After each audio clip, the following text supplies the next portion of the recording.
नमस्कार, आप देख रहे हैं ग्लोबल स्टोरीज। झारखंड पर टूटा दुख का पहाड़। एक तरफ दिसोम गुरु शिबू सोरेन का ब्रह्मभोज और दूसरी तरफ शिक्षा मंत्री रामदास सोरेन का निधन। आज पूरे झारखंड आंसुओं में डूबा हुआ है। ऐसा दिन इस राज्य ने कभी नहीं देखा था। आज के दिन झारखंड के इतिहास के पन्नों में हमेशा के लिए दर्ज हो गया। 16 अगस्त 2025 तारीख भले ही कैलेंडर में साधारण लगे, लेकिन झारखंड के लिए यह दिन किसी शोक पर्व से कम नहीं। एक और दिसोम गुरु शिबू सोरेन का ब्राह्मण भोज आयोजित हुआ, तो दूसरी तरफ राज्य के शिक्षा मंत्री और घाटशिला के विधायक रामदास सोरेन का निधन हो गया। झारखंड ने कभी एक साथ इतना गहरा दर्द महसूस नहीं किया था। ऐसा लग रहा मानो पूरी धरती ठहर उठी हो। गुरुजी की विरासत को अंतिम प्रणाम देने के लिए हजारों लोग जुटे थे कि अचानक ही रामदास सोरेन की निधन की खबर ने माहौल को और भी भारी बना दिया। पूरा झारखंड शोक की चादर में लिपट गया। शिबू सोरेन का नाम झारखंड के अस्तित्व के साथ जुड़ा है। उन्हें दिसोम गुरु इसलिए कहा जाता है क्योंकि उन्हें अपनी पूरी जिंदगी इस मिट्टी और यहाँ के लोगों के हक के लिए संघर्ष में गुजार दी। 1970-80 के दशक में जब झारखंड आंदोलन अपने चरम पर था, तब शिबू सोरेन इसके सबसे बड़े चेहरे में से एक थे। उन्होंने आदिवासी समाज की अस्मिता और पहचान के लिए आवाज़ उठाई। खदानों और कारखानों में मजदूरी करने वाले गरीबों की पीड़ा को राष्ट्रीय मुद्दा बनाया। उस पर कई बार मुकदमे चले, जेल भी जाना पड़ा, लेकिन उन्होंने अपने संघर्ष को कभी थमने नहीं दिया। 2000 में जब झारखंड राज्य का गठन हुआ, तो यह केवल एक राजनीतिक जीत नहीं थी, बल्कि यह गुरुजी जैसे नेताओं की तपस्या का परिणाम था। इसलिए कहा जाता है, अगर झारखंड एक सपना है तो उनका सपना देखने वाला पहले व्यक्ति शिबू सोरेन ही थे। आज उनके ब्राह्मण भोज पर हजारों लोग सिर्फ श्रद्धांजलि देने नहीं, बल्कि उनकी संघर्ष गाथा को याद करने आए हैं। मानो यह साबित करने की, गुरुजी आप भले ही शरीर से चले गए हो, लेकिन आपकी आत्मा हर खेत, हर जंगल, हर पर्वत में जिंदा रहेगी। इसी बीच शिक्षा मंत्री और घाटशिला के विधायक रामदास सोरेन का निधन, यह खबर किसी वज्रपात से कम नहीं थी। रामदास सोरेन एक ऐसे नेता थे जो जमीन से उठकर राजनीति की ऊंचाई तक पहुंचे। जनता से उनका गहरा जुड़ाव था।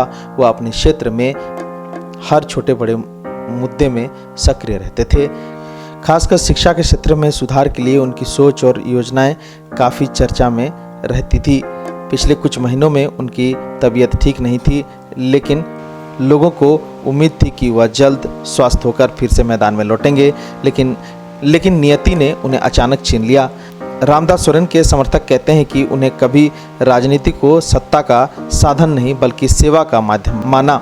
आज उनके अचानक चले जाने से ऐसा लगता है मानो झारखंड ने एक युवा और ऊर्जावान सोच वाले नेता को खो दिया।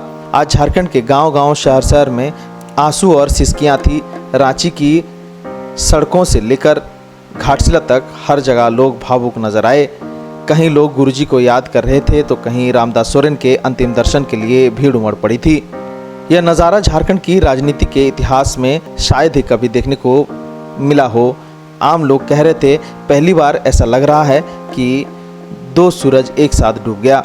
यह घटना का असर राजनीति में कहीं आगे जाकर समाज पर भी हुआ है। गुरुजी शिबू सोरेन झारखंड की पहचान थे। उनका जाना एक युग का अंत है। वही रामदास सोरेन का निधन एक पीढ़ी के लिए बड़ा झटका है।